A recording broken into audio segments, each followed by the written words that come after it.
Vamos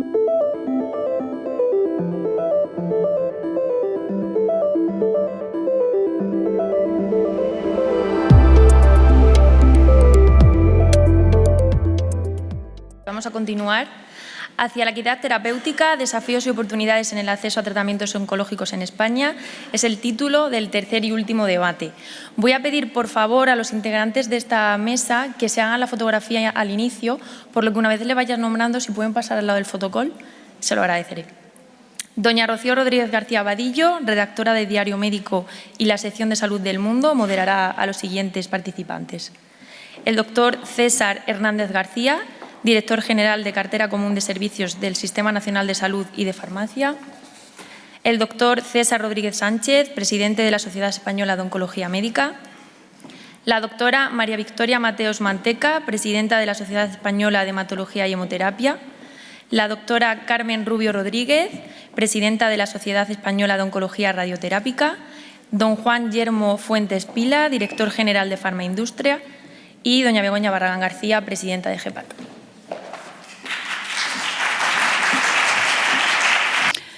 Bueno, muchísimas gracias. Estamos todos aquí un poco juntitos, pero vamos a intentar apañarnos con los micros que tenemos y el espacio que tenemos. Muchas gracias a todos por asistir a esta Cumbre Española contra el Cáncer y por haberos quedado pues, a esta tercera mesa.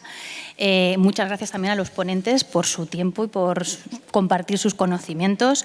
Gracias a GEPAC por contar conmigo, desde luego, un año más para esta Cumbre Española contra el Cáncer.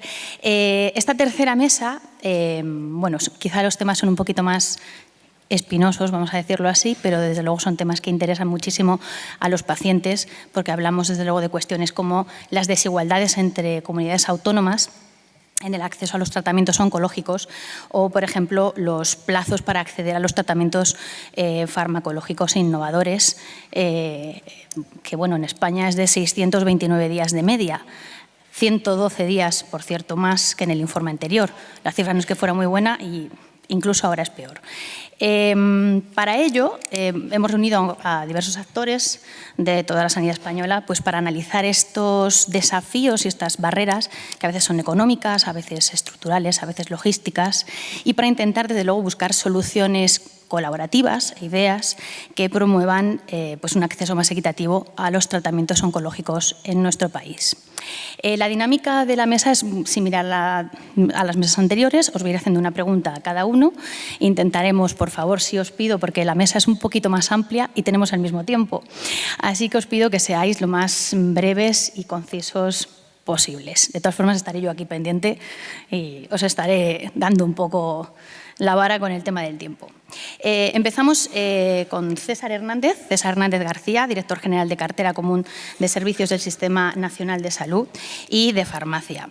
Desde su posición, César, ¿cómo puede el Sistema Nacional de Salud reducir los tiempos de aprobación de los fármacos oncológicos en España? Bueno, buenos días a todos y muchas gracias por la invitación. Yo, antes de entrar a decir cómo podemos reducir los tiempos, porque tenemos un problema de tiempos y eso no lo voy a negar, sí que quiero hacer una reflexión sobre el tema del acceso, porque parece que teniendo un problema de los tiempos tenemos un problema de acceso. Y el sistema español se caracteriza, en comparación con otros europeos que salen en este informe que se ha comentado, que es el informe WAIT, que espero que tenga la misma resonancia cuando los tiempos vayan para abajo que tiene cuando los tiempos han ido para arriba. No tenemos un problema, digamos, de acceso generalizado. De hecho, tenemos muchos ensayos clínicos, muchos más que el resto de países de Europa, que también es acceso, también es cómo solucionar problemas a gente que tiene necesidades médicas no cubiertas. Tenemos programas de acceso antes de la autorización y antes de la decisión de precio que son numerosos, aunque tengo que reconocer que como se gestionan desde diferentes hospitales o desde diferentes comunidades autónomas, sí que es verdad que desigual entre hospitales o entre comunidades autónomas, entre hospitales dentro de una comunidad autónoma o entre comunidades autónomas, pero es un uso, no me acuerdo la cifra de este año, seguro que entre 30 y 40.000 accesos a medicamentos que todavía no tenían autorización de comercialización o, teniéndola, todavía no tenían esta autorización de financiación. Tenemos esta parte donde, evidentemente, tenemos un problema, pero la misma entidad que hace el reputado informe Waite, que habla de los tiempos de la toma de decisiones y mezcla donde hay toma de decisiones con donde no hay toma de decisiones. Lo digo porque cuando se habla de Alemania, pues el acceso es directo y por lo tanto no cuenta, pero claro, siempre se compara con Alemania. Pero la misma compañía que hace este análisis, que es IQVIA, tiene otro dato publicado que tiene mucha menos resonancia que el afamado estudio Waite, que es sobre uso, por ejemplo, de medicamentos oncológicos en España. Hay una medida de volumen de uso de medicamentos, que son las DDDs, y cuando se comparan las DDDs de grupos de productos oncológicos, de los 8 más utilizados, España no solamente es que esté, digamos, no esté bajo en uso, es que está por encima de uso de muchos otros países que tienen un nivel de PIB 2-3 veces superior al nuestro. Esto quiere decir que efectivamente tardamos en tomar esa decisión, pero que una vez que se toma, a lo mejor, por lo que sea, por la estructura del sistema sanitario, porque tenemos un mejor sistema sanitario que diagnostica pacientes que en otros sitios no, o porque, en fin, la estructura de las especialidades, el número de especialistas, por lo que sea, el uso es mucho más amplio que en otros países de nuestro entorno. Por lo tanto, sí tenemos un problema en la toma de decisiones, no tenemos un problema, o por lo menos no deberíamos de acotarlo o generalizarlo al acceso, porque yo creo que no tenemos un problema de acceso, que como digo, con la misma independencia que del estudio Waite, pues IQVIA publica estos datos cada año. Espero que este año pues, también refrenden todo esto. Dicho esto, ¿qué podemos hacer para disminuir los tiempos? Bueno, pues para disminuir los tiempos lo fundamental, y sé que esto es un poco teórico, es separar las decisiones que tienen que ver con lo económico de las decisiones que tienen que ver en la práctica clínica con la decisión de utilizar o no un tratamiento. El acceso debe ser una cosa continua, debe de empezar con los ensayos clínicos, continuar con esta cosa del uso compasivo o del acceso antes de la autorización, y las negociaciones, que entre las difíciles, por cierto, que tenemos entre las compañías y administraciones, tienen que quedar, digamos, separadas de esta otra parte clínica. Y luego nosotros tendremos que resolver nuestros saldos al final de la negociación, pero esto tiene que ser, no tiene que impactar en las decisiones, o no debería impactar en las decisiones clínicas. Bueno, ¿y esto cómo se lleva adelante? Bueno, pues se lleva adelante con una serie de reformas que están pensadas, que consisten en cosas como, por ejemplo, empezar a dialogar con las compañías farmacéuticas desde antes de la autorización para poder llegar en una mejor, en fin, entorno, una mayor cercanía, por decirlo de alguna manera, cuando llegue el momento ese alrededor de la autorización por parte de la Comisión Europea, por establecer mecanismos que sean justos entre unos y otros, de cómo gestionar, por ejemplo, la incertidumbre, uno de los problemas mayores que hay que abordar en estas negociaciones, gestionar la incertidumbre, a veces clínica, a veces financiera, la mayor parte de las veces de las dos, clínica y financiera, ¿vale?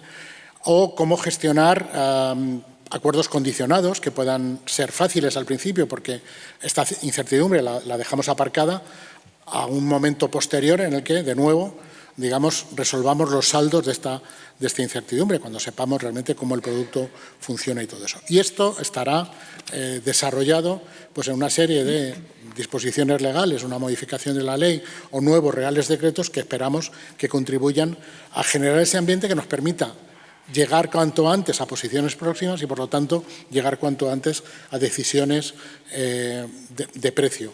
Insisto, además, compartimentalizando, separando este tipo de discusión del otro tipo de discusión, que es yo necesito un medicamento, hay un paciente que lo necesita, ¿cómo lo puedo utilizar y en qué condiciones lo voy a poder utilizar? Y esta parte, que parece una tarea de la Administración, yo tengo que decir que es una tarea de todos, una tarea, por supuesto, de la Administración, pero también de la industria, también de los profesionales, hoy hay muy bien representados aquí, también de los pacientes, que pueden ayudar a generar este entorno que facilite esa toma de decisiones, que, insisto, es donde tenemos el problema. Por cierto, y con esto ya termino, a lo mejor es más fácil en otros países tomar decisiones que ellos saben que pueden negociar una P muy grande de precio con una N muy pequeña de pacientes, y a lo mejor es más difícil en otros entornos manejar una N muy grande de pacientes, como ocurre aquí en España, y por lo tanto nos lleva a tener que negociar una P más pequeña de precio y que a eso sea más complicado en un entorno donde otros están consiguiendo precios más altos y todo eso. Pero bueno, esto lo dejo para luego la discusión. Lo importante es, yo creo que hay un problema detectado que se circunscribe a un ámbito y sobre eso hay que trabajar para poner elementos que lo puedan mejorar, porque sí que queremos reducir esos tiempos.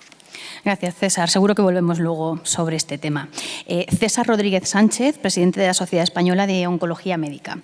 ¿Cuáles son los principales desafíos que enfrenta la sociedad que preside en la promoción de la equidad en el acceso a tratamientos oncológicos y cómo se están abordando?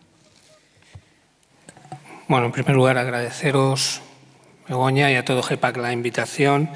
En respecto a este tema, y como tú decías, esta mesa era un poco más espinosa porque nos enfrentamos ante un problema que aplica directamente a los pacientes, ¿no? Que los pacientes lo perciben como propio y, como se dice muchas veces, pues 600 días para muchos pacientes pues es un plazo que en ocasiones es lógicamente incompatible, incluso en ocasiones con la vida, como digo yo, ¿no?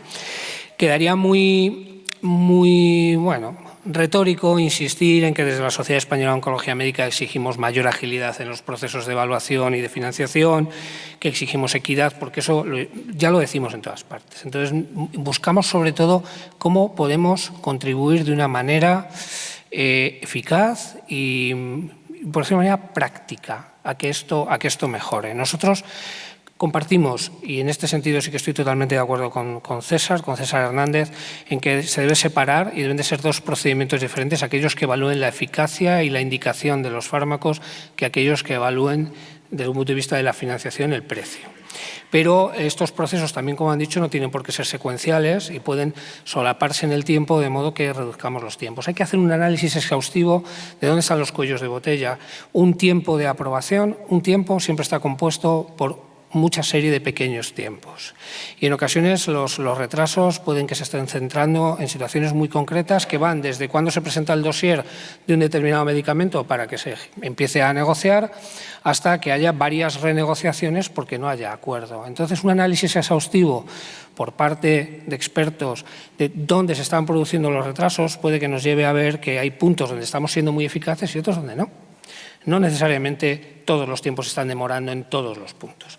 Hay otra cuestión que nosotros consideramos muy importante y es la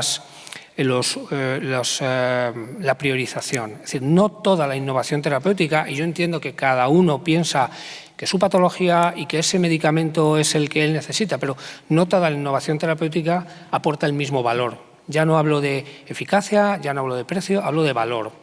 Hay fármacos que cubren una necesidad no cubierta porque no hay ningún otro fármaco para esa indicación. Hay fármacos que aportan supervivencia global cuando antes no lo había aportado ningún otro. Mientras que otros, añaden una indicación más, pero ya tenemos probablemente ese nicho cubierto o no. Priorizar, esto no es una lista de espera que va por orden. Hay que consultar a los expertos, hay que consultar también a los pacientes y hay que hacer una valoración en un sistema que precisa ser sostenible y con recursos limitados de que hay unas cosas que probablemente sean más prioritarias que otras. Si yo tengo en lista de espera, no sé lo que tengo en este momento, 100 fármacos oncológicos, estoy seguro que no todos aportan el mismo valor. Los habrá que den una supervivencia global que sea espectacular, los habrá que vayan a una indicación que hasta ahora no tenía sustitución y hay que saber priorizar, hay que hacer fast tracks, hay que hacer vías rápidas para aprobaciones de máxima prioridad. Y no digo que las demás tengan que esperar 600 días, pero puede que no sea tan necesario esa priorización. Y luego hay un aspecto que también ha mencionado César, que es absolutamente necesario. Aprobaciones más rápidas condicionadas a resultados, pero para tener resultados hay que tener buenos sistemas de evaluación de resultados en salud que permita posteriormente ver si lo que hemos aprobado y lo que hemos financiado cumple o no las expectativas y si hay que renegociar, por ejemplo, un precio. Hasta ahora se han diseñado algunos mecanismos que no son ni ágiles ni sostenibles desde un punto de vista del trabajo que generan, como ha sido, por ejemplo, Valtermed, con el que algunos hemos sido un poco críticos, pero hay que generar herramientas que permitan acelerar la aprobación, evaluar después resultados y que podamos reconsiderar esa aprobación. Las autorizaciones vía procedimientos especiales nos han salvado, pero no podemos hacer excepcional lo que es cotidiano. Y es un esfuerzo el que supone pedir un fármaco o una indicación por vías excepcionales que no os podéis imaginar. Entonces, lo excepcional tiene que ser excepcional, no puede transformarse en cotidiano y nos ha salvado del pellejo muchas veces, pero consideramos que no es lo óptimo. Y con esto dejamos abierto luego el debate. Sí, queda mucho todavía. María Victoria Mateos Manteca, presidenta de la Sociedad Española de Hematología y Hemoterapia. ¿Cuáles son los desafíos específicos en el acceso a tratamientos oncohematológicos en España?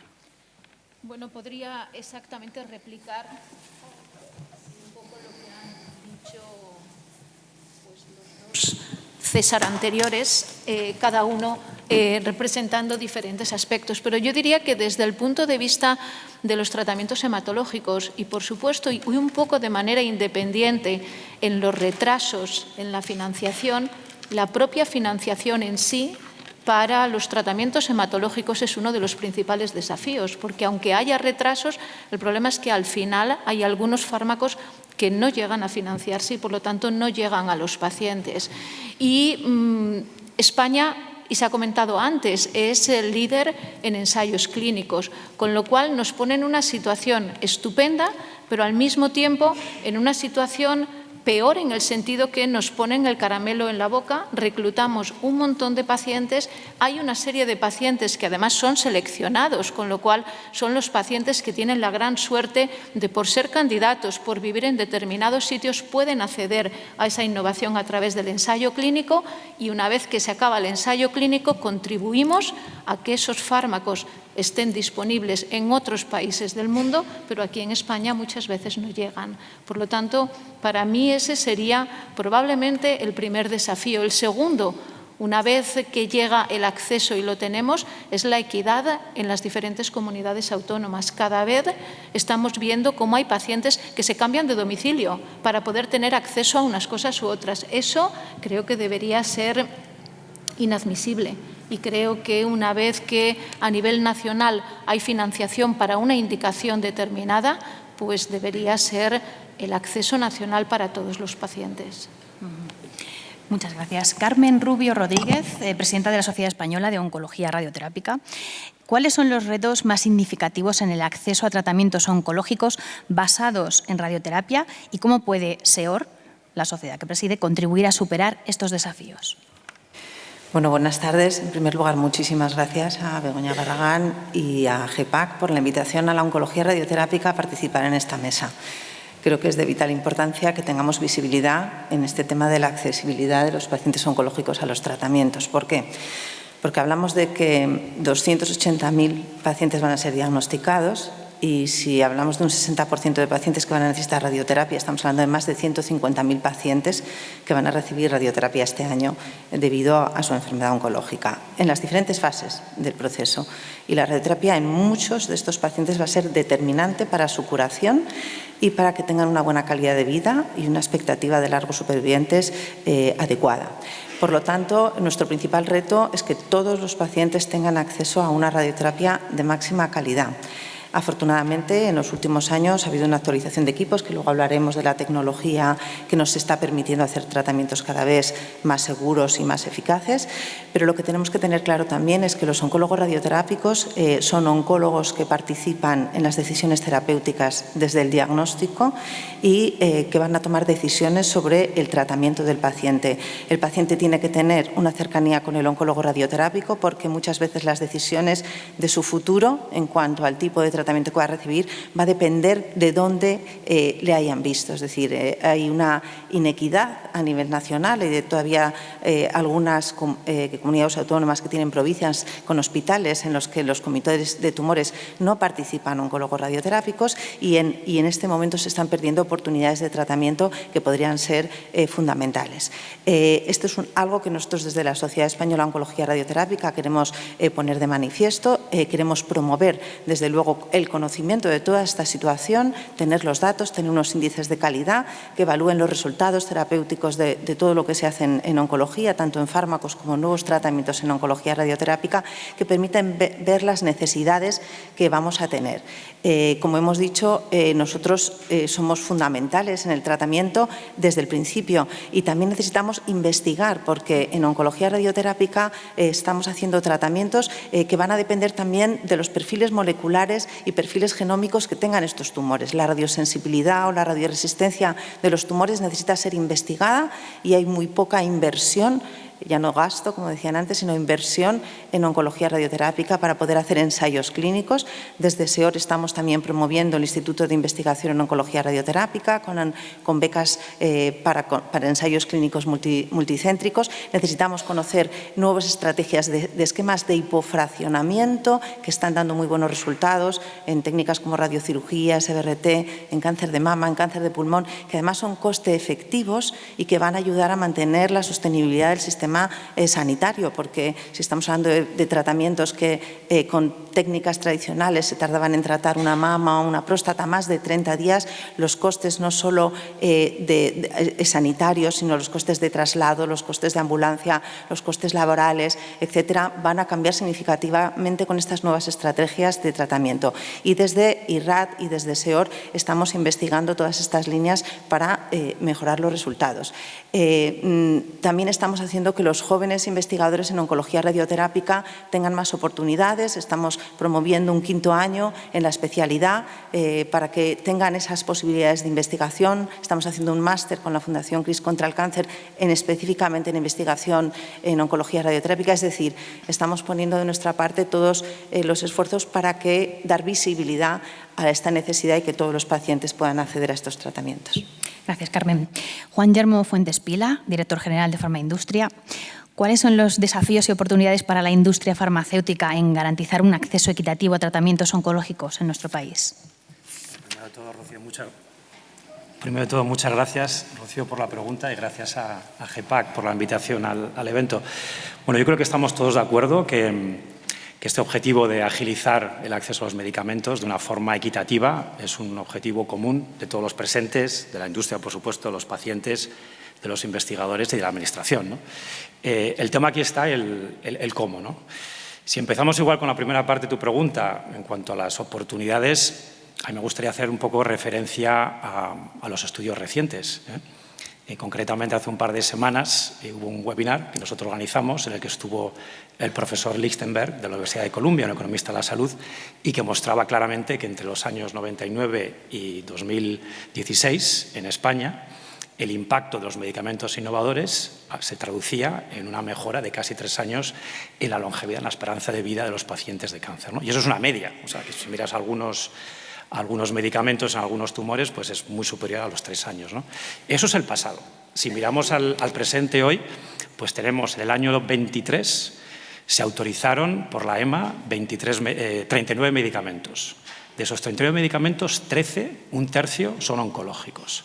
Y de esos 13, 9 están calificados como medicamentos oncológicos de una contribución alta en la salud, es decir, terapéuticamente muy relevantes, ¿no?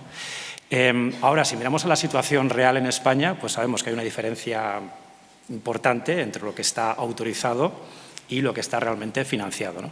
Se ha mejorado en esas tasas, como mencionaba César. Esperamos que los tiempos también a futuro se reduzcan. Claro, ha habido aquí un efecto estadístico de que si uno va desatascando los medicamentos que no se estaban financiando durante 2 años, si ahora los empiezas a financiar, pues claro, aumenta esos 600 días, más de 600 días que has mencionado, pues están causados por ese efecto, ¿no? Pero hay que mirar también a los medicamentos que se están autorizando y concretamente en oncología la EMA autorizó 13 medicamentos y solamente uno se ha financiado todavía. Es verdad que se financiarán a futuro en los próximos años y por lo tanto esperamos que la tasa total de... Los próximos meses. Esperemos que sean los próximos meses, justamente. Si miramos los 2 últimos, y de hecho el año pasado se financió uno solo de los autorizados en el 23, pero se financiaron 12 otros medicamentos oncológicos que habían sido autorizados en años anteriores, ¿no? Entonces, claramente hay un retraso y esperemos que se vaya corrigiendo, ¿no?, ese retraso. Pero bueno, esa es un poco la situación hoy. ¿La situación a mañana cuál es? Pues ahora mismo tenemos más de 1/3 de los ensayos clínicos en España de medicamentos oncológicos. Entonces, hay un pipeline importantísimo de nuevos medicamentos, cada vez más innovadores por naturaleza, cada vez más basados en terapias avanzadas, medicina de precisión, un enfoque más molecular, más genético, y realmente estamos ante un momento de innovación revolucionaria en esta área. Entonces, yo creo que es muy importante que corrijamos los defectos que ahora mismo en el sistema. Todos somos responsables, yo creo que en eso coincidimos tanto industria como administración y pacientes, que tenemos todos que buscar las formas de corregirlo, y nosotros como farmaindustria ya hemos hecho una serie de propuestas desde hace tiempo, algunas se están tratando dentro de esta discusión del plan estratégico de la industria farmacéutica, que son, por un lado, que tengamos un procedimiento objetivo, predecible y claro de precio y financiación, que tengamos criterios de precio y financiación, y que tengamos también un verdadero mecanismo de acceso temprano. Son temas que César conoce muy bien, los hemos hablado ya, y coincido aquí con César Rodríguez. O sea, situaciones especiales es un parche importantísimo porque salva vidas, claramente, pero al fin y al cabo es un sistema individualizado, no es un marco de acceso temprano como tiene otros países en Europa. Y lo que se necesita aquí realmente es que tienes un medicamento que tiene un claro valor terapéutico, cuando tienes una necesidad médica no cubierta, pues hombre, el tema es que tengas un sistema para agilizar ese acceso y que no sean 600 días, sino que sean 90 días. Si se puede, o un poco más, pero realmente cambiar ese marco nos parece importante.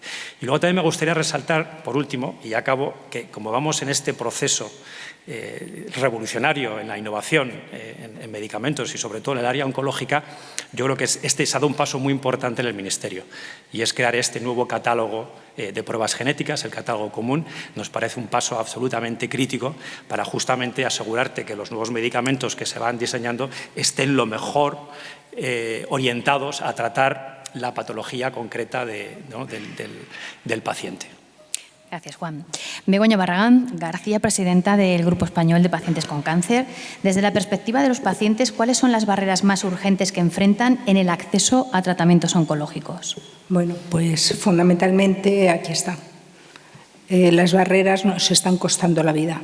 Y esto es lo que no podemos permitir y lo que pedimos que entre todos cambiemos.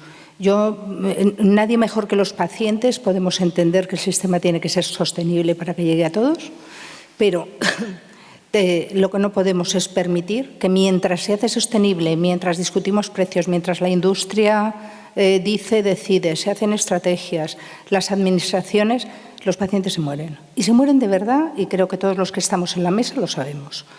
Entonces, no puede ser que yo en Navidad haya llamado a alguien y para felicitar la Navidad y me diga, no, pues es que no llegó a tiempo y se murió. Tenemos fármacos, fundamentalmente tenemos el retraso en los tiempos, tenemos los fármacos que se aprueban, lo ha dicho la doctora Mateos, los fármacos que se aprueban y no se financian. Una vez que se aprueban y no se financian, que yo sepa, no se prescriben nunca más. No conozco ningún paciente que en ninguna comunidad le hayan tratado con un fármaco que esté aprobado en España sin financiación. No sé cómo contemplará el acceso por situaciones especiales el tratar a estos pacientes.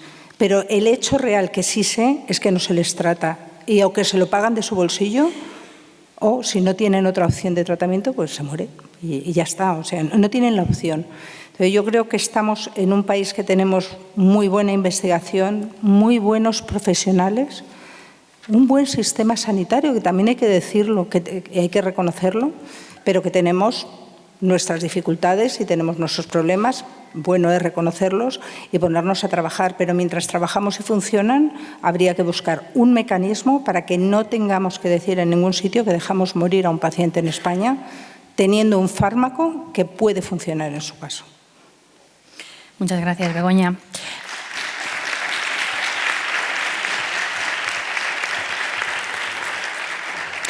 Les he dado un poco de manga ancha para exponer las primeras cuestiones, pero insisto y les recuerdo que tenemos que ser breves porque si no, no vamos a poder tratar todas las cuestiones que tenemos pendientes. Así que empezamos la segunda ronda. César Hernández, ¿Se están implementando estrategias para reducir las restricciones con que se aprueban muchos de los fármacos oncológicos en España? A todos nos gustaría, lo primero de todo, que quede claro, a todos nos gustaría que todos los medicamentos estuvieran directamente financiados, pagados y que no hubiera ningún tipo de restricción. ¿Qué es lo que lo hace imposible? Lo que lo hace imposible es que esa estrategia básicamente, lo primero que no lo tiene ningún país del mundo, pero esa estrategia básicamente lo que haría es reventar los lados de la caja del sistema, ¿vale? La caja del sistema tiene que caber, y puede ser más grande, yo no digo que no, pero tiene que caber todas las actividades de prevención. Esto seguro que en cualquier foro diríamos, más vale prevenir que luego tener que andar tratando. Tiene que caber todas las actividades de cribado, todas las actividades de diagnóstico precoz, toda la cartera común de marcadores genéticos, tiene que caber toda la alta tecnología para el diagnóstico, tiene que caber dentro de tratamientos la radioterapia, tiene que caber la cirugía, tienen que caber los medicamentos, tienen que caber los seguimientos personalizados, porque los pacientes con cáncer no demandan ya luego tráteme y cúreme, no. Luego esto requiere una serie de seguimiento, que además, igual que el tratamiento es personalizado, el seguimiento probablemente también, y tiene que caber todas las actividades de soporte.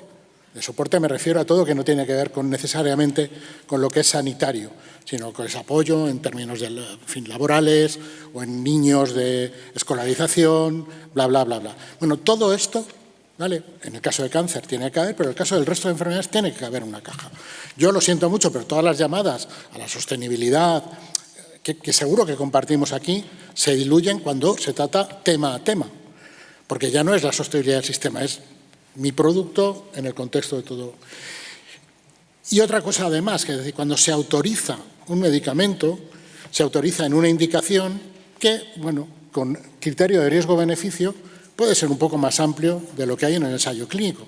Pero claro, es un poco injusto, lo voy a decir claramente, ser muy estricto a la hora de meter pacientes en un ensayo clínico, a la hora de maximizar mis resultados que sean positivos y luego pedir el precio de esos pacientes que corresponde al valor de esos pacientes, pero extenderlo al resto de los pacientes que están en la zona de grises, donde a lo mejor ese valor, esa curación o esa mejoría o esa supervivencia libre de progresión o lo que sea, no es exactamente la misma del todo. Y todo esto genera un entorno donde efectivamente es difícil tomar las decisiones. Y efectivamente, a veces, para facilitar una decisión, por cierto, no siempre porque la Administración diga este es el camino de salida, sino porque a veces las propias compañías también lo proponen así, pues sale este tema de la restricción. Por cierto, es un tema que luego, yo no tengo ningún dato para decirlo, pero a la hora de explicar por qué nuestras DDDs, nuestra cantidad de medicamentos es muy superior a la de otros países una vez que el medicamento está en el sistema, a lo mejor tiene que ver con que esas restricciones se imponen en la financiación, pero luego en la práctica no tienen tanto efecto. Y una cosa solamente para terminar. Yo entiendo que a veces parezca que desde la Administración sea restrictivo, economicista. No, yo también hablo de inversión. Y todos los años invertimos, no en el sistema sanitario, en productos farmacéuticos, 1.000 millones más. Todos los años en los últimos 10 años. El problema es que estos 1.000 millones más de euros, estoy hablando de, no he dicho la unidad monetaria, 1.000 millones más de euros todos los años, al parecer no son suficientes para satisfacer todas las necesidades que en productos farmacéuticos, ya he dicho que todo esto es mucho más amplio, pero que en productos farmacéuticos nos tendría en una situación, en fin, de estar todos contentos, todos felices y satisfechos con el sistema. Lo cual nos lleva a una reflexión. Es decir, ¿queremos restricciones? No. Pero esto no es tarea solamente de la Administración. Esto es una tarea de todos, de poner, digamos, los mecanismos para poder gestionar un valor justo del medicamento. No voy a decir aquí lo que es sostenibilidad y asequibilidad, porque seguro que luego en el debate sale, pero que nos permitan que efectivamente el sistema sea asequible, que lo podamos pagar y que el sistema sea sostenible, que no ponga en riesgo la decisión que tomo para un medicamento, una indicación muy concreta, que pueda tomar la misma decisión mañana, pasado mañana o dentro de un año para otra indicación exactamente igual de pequeña o exactamente igual en fin, dirigida por un mecanismo molecular o genético. Y esta es la dificultad que tenemos. De nuevo, hago un llamamiento. Yo agradezco mucho, porque es verdad que estamos en esta cercanía de posiciones, de encontrar soluciones que sean factibles, pero para eso tenemos que llevar el debate a los términos reales, que es donde realmente está.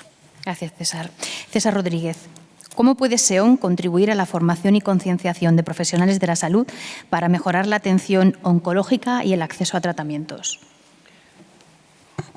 Bueno, esencialmente, casi que si hacemos un cambio de tercio, me vas a permitir en medio minuto, acerca de lo que decía César. Creo que estamos de acuerdo en que en los ensayos clínicos hay una población muy acotada que luego a veces se amplía mucho. Los ensayos clínicos también son aprobados por las agencias reguladoras y a veces los criterios que se establecen también sabemos que son muy estrictos. Pero para eso la evaluación de resultados en vida real es esencial después. Entonces, lo que decíamos, bueno, yo amplío la población del ensayo clínico a una población más de vida real, reevalúo y si hace falta renegocio después. Entonces, establecer sistemas de evaluación de resultados en vida real va a ser necesario. Absolutamente, pero no empezando por un precio más alto y luego reevalúo, cuando ya me lo he gastado todo, claro, sino empezando por un precio más bajo y luego ya lo subo. El mecanismo ya, el método ya no entro porque no soy experto en economía de la salud, pero es un matiz importante y lo reconozco. La SEON fundamentalmente lo que tiene es que concienciar también a sus profesionales y esta labor es esencial en que en este momento el tratamiento del cáncer empieza a regirse por unos criterios muchísimo más de, como hablábamos antes, de medicina de precisión, ¿no? Una de las maneras de hacer sostenible el sistema también es generar una cultura, como hablábamos antes, el catálogo común de pruebas genéticas, en la que se optimice el uso de tratamientos también por parte de los profesionales. Tenemos que saber cuándo una indicación está establecida, tenemos que saber cuándo un tratamiento se pone con criterios reales porque ha demostrado su eficacia y tenemos que huir también del uso de determinados tratamientos cuando no existe indicación solo porque pensamos que ya no queda otra oportunidad y a lo mejor lo estamos empleando fuera de indicaciones aprobadas. La mejor manera de que todo paciente se trate adecuadamente es no malgastar los recursos que tenemos en situaciones en las que no se deben emplear. También creo que tenemos que hacer en ocasiones un poco de labor de autocrítica, ser honrados con los pacientes, explicarles si una determinada alternativa terapéutica realmente ha demostrado beneficio en su indicación o no y hacer siempre lo mejor para cada paciente, pero dentro de un rigor científico, ¿no? No sé si saldrá después o no. Lo que tenemos que ser beligerantes también es en el aspecto de la inequidad. En este momento no puede ser que un fármaco o que una indicación o una estrategia de tratamiento que está aprobado por el Sistema Nacional de Salud y financiado por el Sistema Nacional de Salud y aprobado por autoridades europeas y evaluado desde un punto de vista de la eficacia del tratamiento por expertos de muy alto nivel, pueda ser perfilado posteriormente por una comunidad autónoma. Yo considero que no es legítimo que alguien pueda establecer limitaciones a algo que ya se ha establecido desde un punto de vista de indicación y financiación, posteriormente simplemente por criterios locales, regionales. Primero, porque es lo que genera inequidad y segundo, porque vuelve a enlentecer un proceso que ya de por sí es lento. Entonces, ¿qué podemos hacer nosotros de cara a los profesionales? Formarles bien, lo he dicho, y en segundo lugar, que nuestros profesionales también sean expertos en los temas relacionados con acceso y evaluación de fármacos. Se nos pide evaluar, se nos pide participar en las comisiones y todavía no tenemos buenos oncólogos o buenos clínicos preparados para participar en este tipo de comisiones. Entonces, si estamos mejor preparados, podremos tener una participación más activa no solo en la evaluación de fármacos, sino también en la negociación y a la hora de ser, digamos, garantes ante nuestros pacientes a nivel autonómico, a nivel de las administraciones centrales, en que las aprobaciones se hagan con rigor y sobre todo que no sean desiguales simplemente por criterios que a veces no tienen ningún rigor. María Victoria, desde su posición en la Sociedad Española de Hematología y Hemoterapia, ¿cómo se abordan las necesidades particulares de los pacientes con cánceres hematológicos en términos de acceso a tratamientos? Bueno, desde la Sociedad Española de Hematología es cierto que no atendemos necesidades particulares de pacientes en tanto en cuanto nosotros somos una sociedad científica con más de 3.000 socios, pero fundamentalmente son hematólogos o biólogos, bioquímicos adscritos a la investigación en hematología. Pero al final recibimos un poco la necesidad que los hematólogos nos transmiten y esa necesidad que los hematólogos nos transmiten viene derivada de la relación y el contacto con los pacientes. Con lo cual recibimos, pues, obviamente muchas llamadas de hematólogos particulares, fundamentalmente de grupos cooperativos. En la Sociedad Española de Hematología hay 17 grupos cooperativos donde hay expertos en cada enfermedad hematológica en concreto y un poco pues, reclamando pues, el acceso a la innovación para los pacientes. Estoy de acuerdo totalmente con lo que se ha dicho antes de que no es todo para todos, hay que establecer prioridades, pero desde la Sociedad Española de Hematología, ¿qué hacemos? Pues hacemos un informe de posicionamiento de la sociedad donde queda claro cuál es el papel de la sociedad, fundamentalmente de alguien experto en la patología que estamos tratando para conseguir la financiación o la aprobación de un fármaco, donde se posicione y que pueda ayudar a todas las administraciones a saber dónde las sociedades científicas posicionan el fármaco. César, desde el Ministerio, nos solicita una lista de expertos y eso es de agradecer que en todas estas comisiones de financiación cuenten en parte con el asesoramiento de expertos cuya lista, como he dicho, la da la Sociedad Española de Hematología para asesorarles y ayudarles simplemente en temas de eficacia o en temas de seguridad a la hora de posicionar los fármacos. Muchas veces los expertos pues, tienen o tenemos más la visión no solamente inmediata de la aprobación de este fármaco hoy, sino ponerla en el contexto de lo que hay y más aún en el contexto de lo que va a venir. El siguiente paso que creo que tenemos que dar pues, es probablemente colaborar más con las comunidades autónomas, que son decisores también importantes en el proceso de financiación, y yo creo que las sociedades científicas, al menos la de hematología hasta ahora, ha colaborado poco.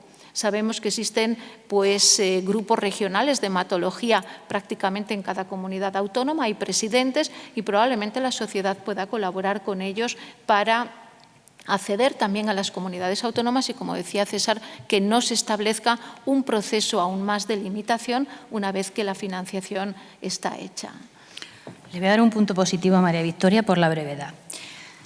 A ver, Carmen, segunda pregunta. Pues permíteme solo una cosa, porque como he ido tan rápida, sí, se me ha olvidado agradecer la invitación a la Sociedad Española de Hematología por estar aquí. Así que gracias, Begoña, una vez más, por organizar este tipo de eventos y por invitarnos. Venga, Carmen. Muy breve, ¿eh? Sí, sí, muy breve, es verdad. Carmen, desde la perspectiva de la oncología radioterápica, ¿cuál es la importancia de la tecnología y la infraestructura que antes habías deslizado para garantizar un acceso equitativo a tratamientos avanzados? Bueno, pues la tecnología en oncología radioterápica es fundamental. Es como para un cirujano tener un equipo quirúrgico como puede ser un Da Vinci, ¿no? El tener equipos quirúrgicos buenos y máquinas adecuadas es lo que te permite hacer un tratamiento de calidad. Van juntas. Pero es fundamental tener un buen equipo. Es decir, en oncología radioterápica en los últimos años ha habido unos avances importantísimos y una renovación gracias al Plan INVEAD, a la donación de la Fundación Amancio Ortega, y oír hablar de una bomba de cobalto que comentábamos antes, pues hay gente en esta sala que no sabía lo que era, ¿no? Cosa que es un gran logro para nuestra especialidad. Estos equipos que han sido donados y que han permitido pues, el acceso a muchos pacientes en casi todas las comunidades autónomas, en casi todas las provincias, perdón, de las comunidades autónomas que no tenían, quedan 2 o 3 provincias en España que todavía no lo tienen, pues permite hacer técnicas de gran precisión. Hablamos de radiocirugía para metástasis cerebrales, para tumores cerebrales, hablamos de técnicas de SBRT que permiten tratar tumores primarios, pacientes oligometastásicos, nos permiten hacer tratamientos de intensidad modulada, adaptando la dosis al tumor, protegiendo el tejido sano, lo que esto significa de beneficio para poder dar más dosis al tumor y menos a tejidos sanos y menos secuelas a largo plazo. Tenemos una radioterapia que está viniendo, que se están poniendo equipos nuevos, que es la radioterapia adaptativa. Tenemos los protones, tenemos 2 unidades de protones ya en marcha en España y con la Fundación Amancio Ortega se van a donar otras 10 unidades, más otra en Santander. Es decir, toda la tecnología que viene en oncología radioterápica va a permitir hacer tratamientos de máxima calidad adaptados a las necesidades de cada paciente.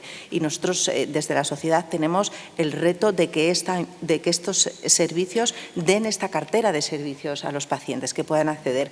Para eso estamos haciendo unas plataformas interdisciplinares dentro de SEOR, en concreto una en protones, que nos va a permitir no solo conocer nuevas indicaciones de estos tratamientos y sus beneficios, sino también cómo vamos a poder instalar en tiempo y forma estos equipos. Al mismo tiempo, y para resumir, tendríamos una plataforma para pacientes en las que vamos a también intentar investigar sobre estas necesidades que surgen de proximidad para que ningún paciente tenga un tratamiento inferior al que debería recibir. Muchas gracias, Carmen, también por la brevedad. Juan, ¿cómo puede Farmaindustria abordar las preocupaciones sobre la asequibilidad de los tratamientos oncológicos y trabajar en soluciones sostenibles? Oye, pues yo creo que lo primero, el punto de partida inicial tiene que ser lo que ya ha comentado César, de que estamos hablando de una inversión y no un gasto, ¿no? Yo creo que estamos todos de acuerdo con ese punto de partida. Hablar de sostenibilidad, asequibilidad, depende de mucho de cuál es el valor social, ¿no?, de esa inversión sanitaria.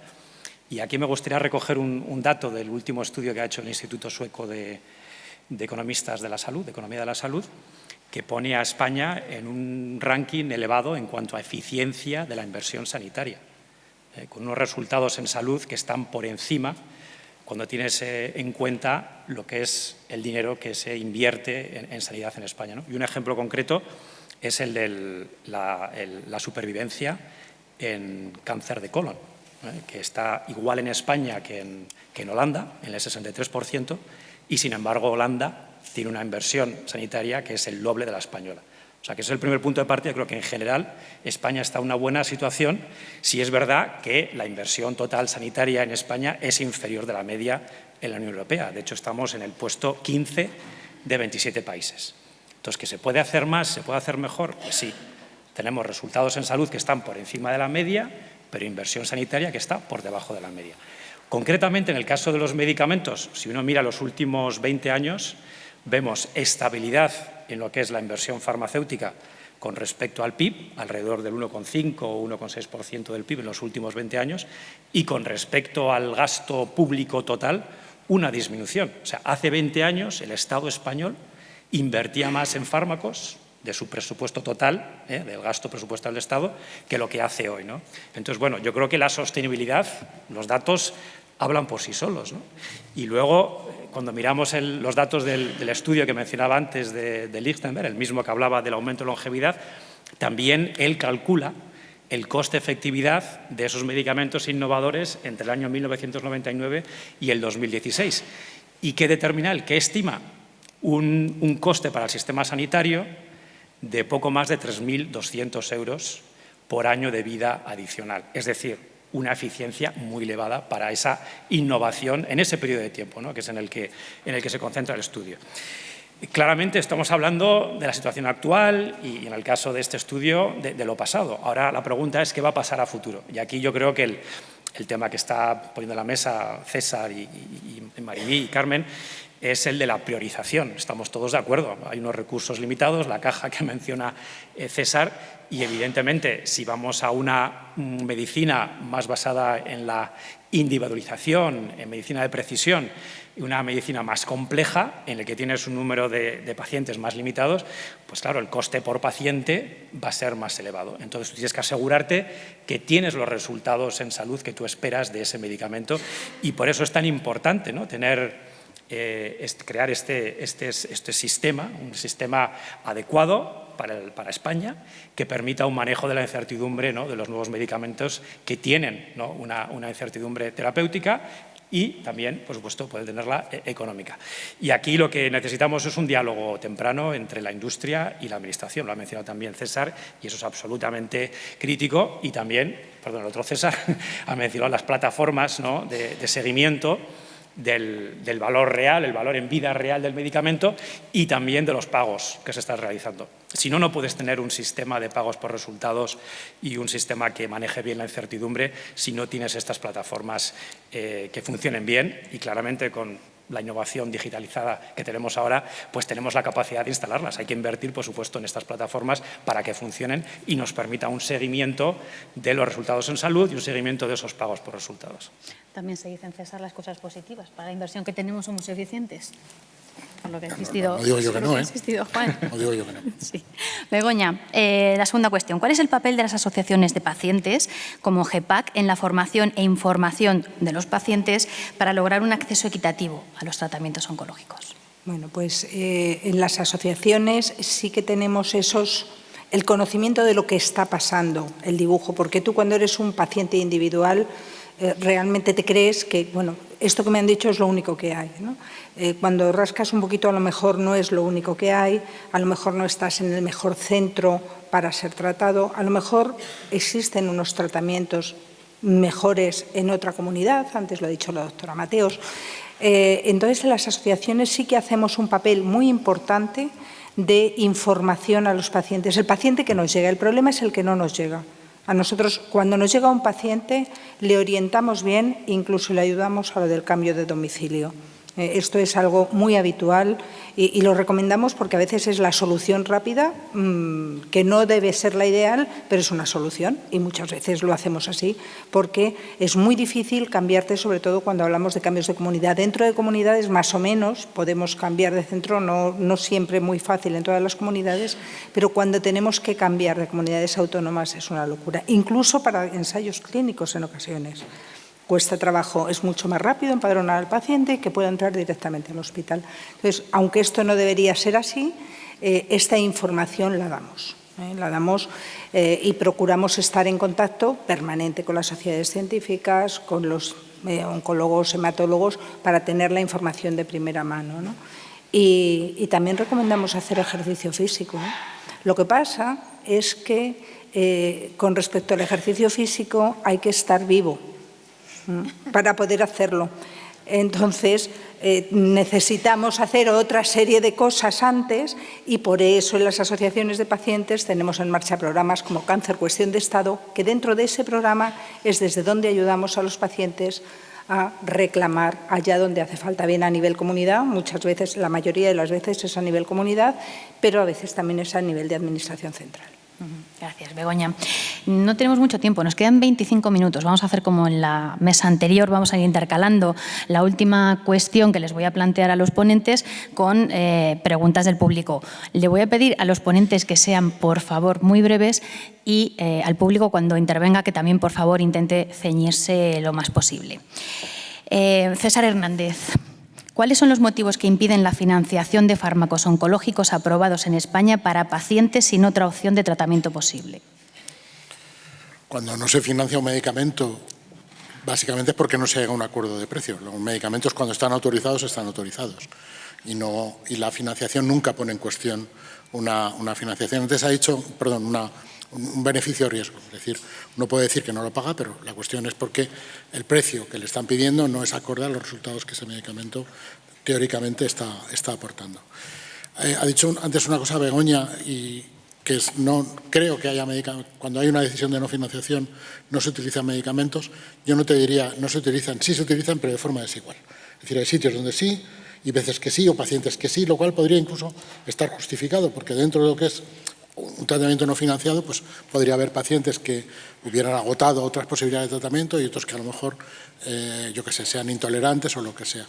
Pero ahí necesitamos claramente una regla clara que diga cómo hacerlo y que sea explícita para todo el mundo y que todo el mundo lo entienda. Y luego quiero, antes de acabar mi turno, una cosa. Realmente una de las cosas que más ha cambiado en los últimos 10 años, quizá no tanto temas de financiación o de negociación y todo eso, pero sí es la madurez de las asociaciones de pacientes. Como realmente el papel que pueden jugar en todo esto es, yo creo que cada vez mayor, cada vez mejor, porque se hace desde una posición más sólida. Y lo voy a decir claramente, nosotros en la Administración estamos aquí para hacer lo que la sociedad quiera con el dinero que la sociedad pone a nuestra disposición. Esto es básicamente, y con ese dinero que se pone a nuestra disposición, intentamos maximizar nuestros resultados en salud. Ahora, la sociedad está influida por muchos sitios y ahí nosotros somos un poco receptores de todas las necesidades de todos y cada uno. Pero la madurez de los grupos de pacientes para participar en todo esto contribuir de una manera notable, desde luego es de las cosas que más ha cambiado en los últimos 10 años. Gracias, César. ¿Quién hace la primera pregunta? Allí al fondo. Sí, buenos días. Yo quería intervenir simplemente para hablar, bueno, en primer lugar, felicitaciones a GEPAC por la organización de este evento, que me parece interesantísimo, importantísimo, y lógicamente todos los ponentes que han hecho unas intervenciones enormemente interesantes. Yo quería poner simplemente el énfasis en otra dimensión un poco distinta, pero que también tiene que ver con la equidad, con lo que se habla en esta mesa. Me refiero a la asistencia psicológica para los pacientes de cáncer y sus familiares. La asistencia psicológica es muy importante, creo que puede salvar muchas vidas, porque los comportamientos preventivos, todo lo que es la prevención, son pues comportamientos, también el acudir a la detección, para la detección temprana, la detección secundaria, pero sobre todo también, importante, existen tratamientos eficaces para el tratamiento de los pacientes para hacer frente al diagnóstico de cáncer, al afrontamiento de todos los aspectos emocionales, ayudarles a participar en el proceso decisional y ser pacientes activos, que es muy importante, y también para los supervivientes, para que mantengan su nivel de calidad de vida, su bienestar, y también la fase final de la vida, pues cuando llega también la parte que hemos de afrontar todos al final de nuestra vida, que es la muerte, que sea con mayor bienestar. Entonces, si queremos un tratamiento del cáncer excelente, un tratamiento tiene que ser un tratamiento integral, intermultidisciplinar.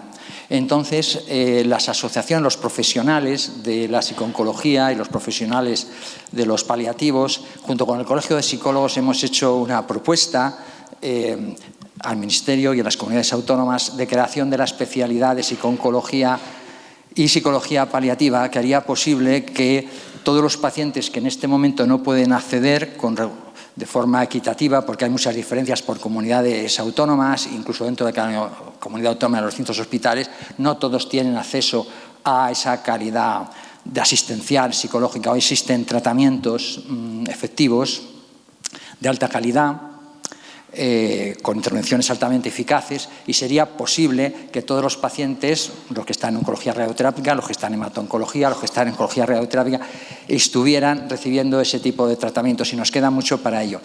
Entonces, distintas asociaciones de pacientes y demás han apoyado esta especialidad, entre ellos la GEPAC, que siempre se ha caracterizado por una atención integral, donde se ha atendido.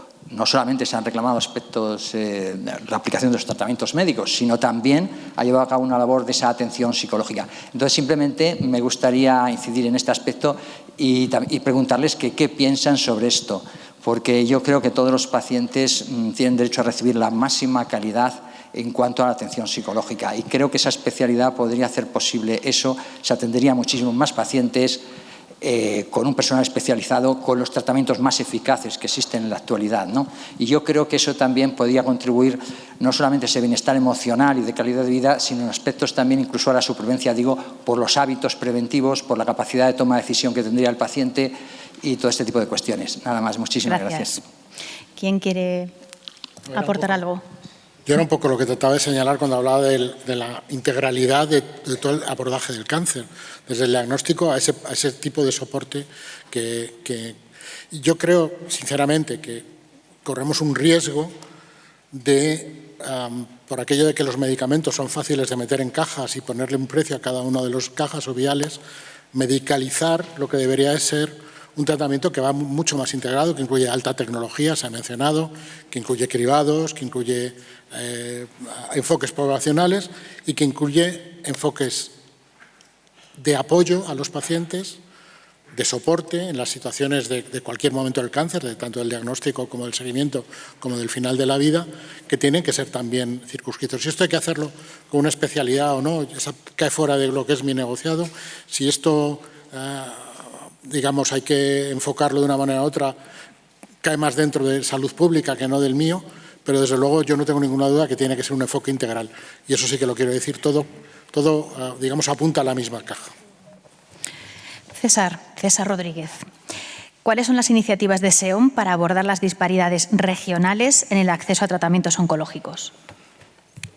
Bueno, esencialmente ya lo dije antes, para nosotros es una preocupación, es decir, ya tenemos una indicación, una financiación, y nos encontramos con que en el paso siguiente, como bien ha dicho Begoña, nos encontramos con pacientes que tienen que cambiar de domicilio, incluso de comunidad autónoma con la que no tienen ningún vínculo, y esto también supone un impacto emocional muy importante. Uno, implicar introducir las figuras de los expertos clínicos, de los oncólogos médicos en las comisiones regionales es esencial. Tenemos que promover que los criterios que se utilizan a nivel autonómico estén basados en el rigor y no solamente en una intención de ahorro económico. Esto no tiene sentido. 2, en los próximos meses, en los meses pasados, SEOM ya puso en marcha un observatorio de medicina de precisión. Para poder tratar bien a los pacientes de manera equitativa, tienen que ser diagnosticados también de manera equitativa. Hoy en día no están implementadas de la misma manera entre diferentes comunidades autónomas las estrategias de medicina de precisión y esto no es tolerable. Hemos puesto en marcha ese observatorio para que todos los oncólogos puedan, de cara a las administraciones, hacer una labor de reclamar lo que realmente es necesario para diagnosticar a cada paciente. Esto ya está en marcha. 2, en los próximos meses se pondrá en marcha un observatorio sobre acceso, donde haremos una evaluación de la situación que hay para cada uno de los fármacos y de la innovación en términos de aprobación, financiación y diferencias entre comunidades autónomas que permita ir a cada una de esas comunidades autónomas diciendo estamos en desventaja, no lo estamos, esto no es posible. Entonces, ese observatorio se está poniendo en marcha ahora. Creo que en los próximos meses estará ya funcionando y permitirá hacer una evaluación rigurosa de las diferencias reales y no solo percibidas. Gracias, César. Preguntas por aquí, esta señora. Espere, que ya le acercan el micro. Gracias. La sanidad está trasladada a las comunidades autónomas. Yo creo que desde ahí ya hay desigualdad, porque en unas comunidades autónomas tratan de una manera, financian de otra, unas tienen dinero, otras no. En segundo lugar, las industrias farmacéuticas. ¿Por qué no hay un acuerdo en industrias farmacéuticas de rebajar los precios de los medicamentos? Porque yo creo que ahí radica muchísimo del no acceso a esos medicamentos. Porque claro, si son caros, pues es difícil que cualquier gobierno. Y luego, claro, también depende de qué gobiernos. Hay gobiernos que apuestan por la sanidad pública y otros apuestan por la sanidad privada. Lo estamos viendo a nivel Comunidad de Madrid, sin ir más lejos, cómo se desmantela la sanidad pública y prioriza la sanidad privada. Y luego también la desigualdad que hay entre gente de a pie y funcionarios, con las mutualidades de funcionarios civiles del Estado. Que también ahí hay un porcentaje de los medicamentos que es desigual. La gente cuando se jubila paga un 10% hasta un máximo al mes y, por ejemplo, los jubilados funcionarios se paga siempre el 30%, estés en activo, en pasivo o medio pensionista. Hay otras desigualdades. Entonces, todo eso lleva a una desigualdad, no en oncología, en todo, pero en oncología principalmente. Yo pido que se llegase a un acuerdo desde la Comunidad Económica Europea, que es a la que pertenecemos, a unos precios igualitarios para todos los países. Precios fijos, accesibles a todos los gobiernos y que no desmantele la caja, porque de la caja va para sanidad y para pensiones, y sobre todo que los gobiernos inviertan en sanidad pública, que se pida desde todas las instituciones, desde todas las agrupaciones, de pacientes, de todo, sanidad pública de calidad y formación a los médicos. Y luego quería decir, ha nombrado la doctora Rubio a señora Amancio Ortega, de lo cual le doy muchísimas gracias por esas donaciones, pero yo sabe qué más le agradecería, que en vez de tener sus industrias fuera y no pagar esos impuestos, los dirigiese aquí y a lo mejor teníamos más aceleradores. Gracias a todos. Bueno, gracias por su aportación. ¿Alguien quiere decirle algo a esta señora? ¿Algo de lo que ha comentado sobre los precios, por ejemplo? Sí, claro. Bueno, yo creo que el punto de partida es el sistema de medicamentos es un sistema altamente regulado, no solo desde el punto de vista de eficacia y seguridad, sino, por supuesto, también los precios, ¿no? Los precios están intervenidos, están definidos por las autoridades. En el caso de España es por la Comisión Interministerial de Precios y Financiación. Y los precios de cualquier medicamento, cuando entra en el sistema de precios de referencia, cuando pierde la patente, pues se ajustan a la baja. por regla general, vamos, el 99,9% son reducciones de precio en el tiempo. Y luego los medicamentos innovadores que no están en el sistema de precios de referencia, pues por regla general y de hecho de forma más común estamos observando también unas reducciones en los precios impuestas por la Comisión. Entonces, yo creo que la tendencia en general que vemos en los medicamentos, tanto en el sistema de precios de referencia como los innovadores, es ajustes por esa capacidad que tiene el Estado de intervenir en este mercado, ¿no? Luego, por otro lado, lo comentaba antes, el precio de un medicamento de alguna manera tiene que reflejar pues, la complejidad, la incertidumbre que hay en la propia inversión. Y claro, todos sabemos, ¿no?, que pues, de las 10 moléculas que entran en ensayos clínicos, pues de media solamente una de esas moléculas va a ser autorizada por la EMA.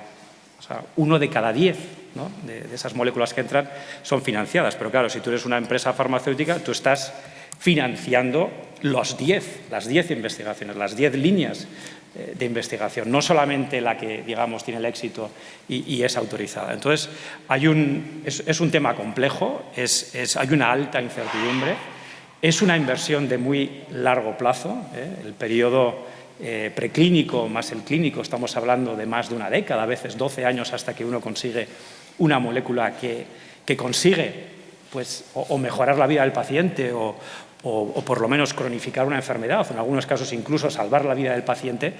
Efectivamente es una inversión compleja, elevada, de alto riesgo y, al fin y al cabo, por eso está el regulador. Por una parte, hace, como comentaba antes César, la evaluación terapéutica, la clínica, que determina la efectividad de ese medicamento y se determina que es efectivo, que se consigue una mejora en la salud del paciente, pues luego se fija un precio acorde, pero un precio que, claro, tiene que representar, como decía antes, el valor social de esa innovación, que es coste-efectividad, pero también pues, mejoras en la productividad, el hecho de que el paciente pueda volver a trabajar, el hecho de que se están ahorrando otros gastos sanitarios directos o indirectos, el hecho de que igual la familia no tiene que estar apoyando tanto al paciente, cubriendo las necesidades desde el hogar. Por tanto, es un tema muy complejo. Y luego, por último, comentar que, vamos, yo personalmente, y creo que si uno le habla a un paciente en Rumanía o en Chipre, no creo que quieran pagar los mismos precios que en Alemania. Yo creo que un precio común en todos los países europeos no es una buena solución, porque al fin y al cabo el ideal es que los precios se ajusten a la capacidad de pago de cada país. Y cada países que tienen una renta per cápita más baja, una capacidad de pago más baja, pues lo natural es que paguen precios más bajos. Pero para eso hace falta un acuerdo a nivel europeo, un sistema basado en la equidad, justamente, que es un sistema que actualmente no existe. Gracias, Juan. Muy rápidamente, María Victoria, ¿cómo puede la Sociedad Española de Hematología y Hemoterapia contribuir a la concienciación pública sobre la importancia de garantizar un acceso equitativo a tratamientos oncohematológicos? Bueno, muy rápido. Yo creo que lo primero, dar a conocer el problema, ¿no? Poner en contexto, y creo que la labor fundamental desde la Sociedad Española de Hematología y las sociedades científicas en general es la educación. Educar, empezando en educar a la población general sobre el problema del cáncer, sobre todos los programas de screening, que una vez la gente conozca los problemas que existen, podemos acceder a los problemas que tú comentas de la falta de equidad. Pero yo integraría fundamentalmente educación a muchos niveles. Repito, empiezo por la sociedad general, los profesionales sanitarios, los miembros de la sociedad, los hematólogos, pero también daría una educación a nivel, como he dicho antes, de los decisores en las comunidades autónomas, en las propias farmacias de los hospitales, donde a veces también se producen alguna restricción. Educación y dar a conocer todo lo que existe. Muchas gracias, Carmen. Después paso de nuevo al público. ¿Cómo pueden las iniciativas de SEOR mejorar la formación de profesionales de la salud en el uso efectivo y equitativo de la radioterapia?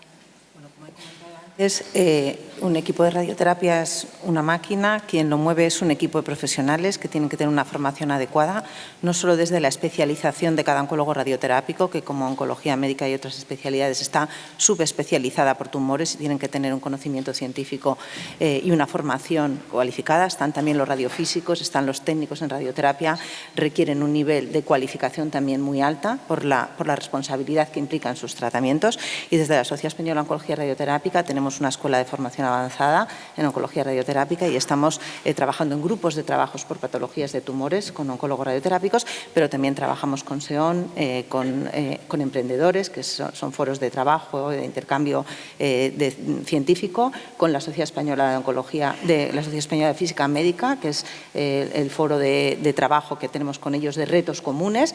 Es decir, tenemos diferentes iniciativas que nos permiten actualizarnos, estar al día y poder dedicar a cada paciente el tratamiento más adecuado con la formación más adecuada. Perfecto, gracias. ¿Alguna pregunta? Les insisto en la brevedad para que podamos, por favor, hacerle la última pregunta a los dos ponentes que quedan. ¿Alguien? Esa señora. ¿Alguien que le acerque un micrófono, por favor?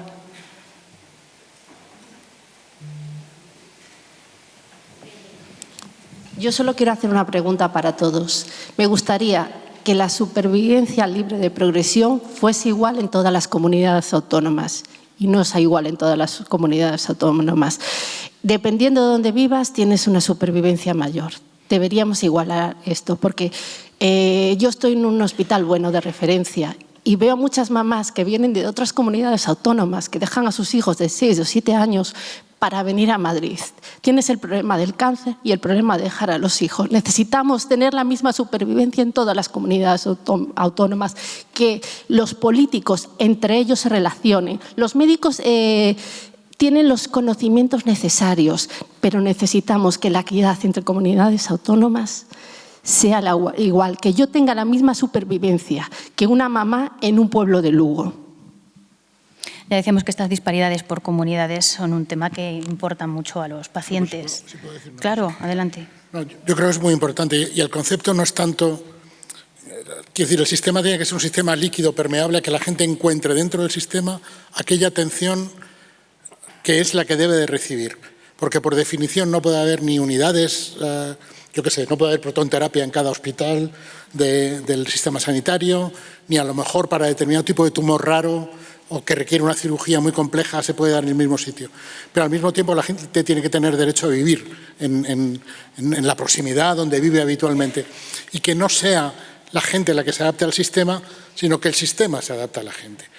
Ese tipo de sistema líquido depende mucho también de, lo ha dicho César antes, de sistemas de información, de circuitos de derivación que permitan que actúe como un servicio de admisión grande, como identificado un caso, se le coloca en aquel sitio donde va a recibir el mejor tratamiento y efectivamente con indicadores que garanticen que se presta el mismo estándar en todo el sistema sanitario. Juan, tu última pregunta. ¿Cuál es la posición de Farmaindustria sobre la colaboración público-privada, otra cuestión espinosa, en la búsqueda de soluciones para garantizar un acceso más equitativo a tratamientos oncológicos? Bueno, la colaboración público-privada es fundamental, es esencial. Ha sido la clave del éxito en la investigación, el liderazgo de España en ensayos clínicos en Europa, o segunda o tercera en el mundo, se ha debido justamente a esa colaboración entre la Administración, el Ministerio, por un lado, la Agencia Española del Medicamento, los investigadores, los centros públicos, los pacientes, las asociaciones han estado muy presentes también en el desarrollo de las guías de ensayos clínicos y, por supuesto, la industria farmacéutica, que al fin y al cabo financia casi el 90%, ¿no?, de la investigación clínica en medicamentos oncológicos. Entonces, para mantener este liderazgo se requieren, primero, hacer más hincapié en algunos cambios en los que estamos ya trabajando con la Administración, que son, por ejemplo, los ensayos clínicos descentralizados, que también va a ir en la dirección de justamente mejorar el acercamiento de los ensayos clínicos a otras comunidades autónomas que ahora mismo no están bien cubiertas. Pacientes que podrían participar en ensayos clínicos a través de una monitorización remota, a través del consentimiento electrónico, a través del propio seguimiento, ¿no? y el llevar el medicamento, ¿no?, a la casa, al hogar de los pacientes. Son soluciones que, al fin y al cabo, van a conseguir que aumentemos, ¿no?, el número de pacientes y que lleguemos a más comunidades autónomas. Hoy en día, en España, se benefician unos 170.000 pacientes de ensayos clínicos, ¿no? Entonces, este es un modelo que ha funcionado muy bien, que se debe su éxito justamente a esta colaboración, y tenemos que hacer también más hincapié en lo que serían los ensayos clínicos en red, es decir, que se unan diferentes centros de investigación y centros hospitalarios para hacer una investigación concreta, ¿no? Y estos dos desarrollos yo creo que son un poco la base del futuro. También podemos hacer más hincapié en las fases tempranas, en resultados en salud, para que volvemos al tema de los datos y la digitalización y la necesidad de mejorar un poco nuestras plataformas de seguimiento. Y todo esto va a requerir una mayor colaboración público-privada. Así que vuelvo a mi mensaje inicial, es la base del éxito y esperemos que vayamos a más colaboración público-privada. Gracias, Juan. Begoña, después paso, tenemos poco tiempo, pero les voy a dar una última. Muy rápido, Begoña. ¿Cómo puede GEPAC abogar de manera más efectiva por la equidad en el acceso a tratamientos en el ámbito político y de políticas de salud? Bueno, yo creo que hemos iniciado, lo comentaba antes por encima, ¿no?, nuestro programa Cáncer Cuestión de Estado, que están integradas varias de las sociedades científicas apoyando y están con nosotros profesionales sanitarios. Yo creo que va en esta línea y vamos muy encaminados, porque con este programa detectamos las carencias y necesidades de los casos individuales, pero esto sirve para luego generalizar las soluciones, porque detectas un caso de una inequidad en una comunidad autónoma. Bueno, pues vas a esa consejería, hablas del caso, vamos a solucionar el caso, lo primero, como decía antes, vamos a poner soluciones, que los pacientes no se mueran, que tengan tratamientos, pero luego vamos a solucionar ese problema que estamos detectando. En ocasiones estos problemas no son fruto de una mala intención. Nosotros nos estamos dando cuenta que a veces hay ineficiencias y cosas que se hacen mal, pero por una serie de sistemas que no están bien estructurados, ¿no? A veces solamente ponerlos encima de la mesa puede ser el punto de partida para la solución, pero desde luego yo creo que ojalá pudiera desaparecer el programa nuestro, Cáncer Cuestión de Estado, que no tuviéramos que pelear por las políticas y que los pacientes nos pudiéramos preocupar de estar bien, cuidarnos, que es lo más importante, pero lamentablemente tenemos que estar ahí. Rozamos la hora y cuarto que tenemos para esta mesa. No sé si hay alguna última cuestión muy rápida. Al fondo. Hola, muchas gracias. Llama bastante la atención, como ha dicho la doctora María Mateos, que seamos pioneros en ensayos clínicos y luego los fármacos que se aprueban no tengamos acceso a ellos en algunas ocasiones, ¿no?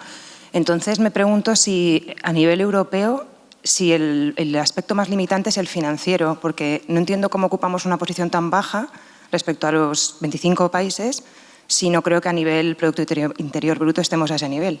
No sé si hay algún aspecto extra que se esté haciendo mal. Gracias.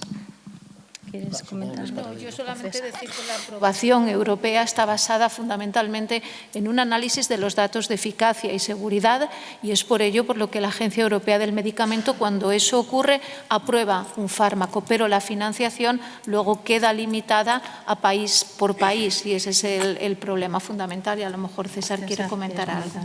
No, los rankings hay que tomarlos con cuidado, porque si tomas el ranking de tiempo hasta tal, pues ocupamos una posición, pero como he dicho, si tomas el ranking de volumen de medicamentos utilizados en cáncer, pues ocupas otra, ¿vale? La cuestión, de todas maneras, la pregunta que hace, yo creo que lo relevante es, ¿realmente cómo se soluciona o cómo se solventa el hecho de participar en muchos ensayos clínicos y luego el acceso real al medicamento una vez autorizado? Porque no necesariamente tendría por qué estar ligado. Nosotros sí queremos nosotros, como he dicho, queremos darle continuidad y que no se perciba en absoluto que esto tiene un trasfondo por detrás económico, pero lo tiene, ¿vale? Entonces, Aquí hay una cosa que probablemente habrá que discutir con las compañías, pero las compañías también sacan beneficio de hacer ensayos clínicos aquí. Es decir, nosotros nos beneficiamos porque es acceso, porque hay pacientes que sin otras, en un número muy grande además, que sin otras alternativas acceden a tratamientos que de otra manera no tardarían años en llegar. Pero también ponemos nuestro sistema sanitario para que eso ocurra, y los pacientes, que es lo más importante, ponen su voluntariedad, porque parece que participar en un ensayo clínico siempre te garantiza un resultado óptimo, y esto no es así, ¿vale? Entonces, ahí hay una serie de saldos que hay que resolver para que efectivamente podamos tener claro, bueno, pues cómo se resuelven. Pero no necesariamente el participar en muchos ensayos clínicos tendría que, por ejemplo, determinar un precio más alto. A lo mejor lo tendría que determinar más bajo. Y eso, en fin, hay que negociarlo y estudiarlo y ver cómo hacerlo. Porque el objetivo no es ser ni los primeros en ensayos clínicos ni los primeros en acceso. El objetivo es dar al sistema sanitario y sobre todo a los pacientes el conjunto de instrumentos que necesitan para ese abordaje que hemos dicho integral del cáncer, de lo cual los medicamentos forman una parte muy importante, pero no es la única. Si a los ponentes no se les ha quedado ningún apunte, ninguna cuestión en el tintero, pues damos por concluida la tercera mesa. Espero que les haya resultado útil e interesante y pasamos al acto de clausura con la ministra de Sanidad.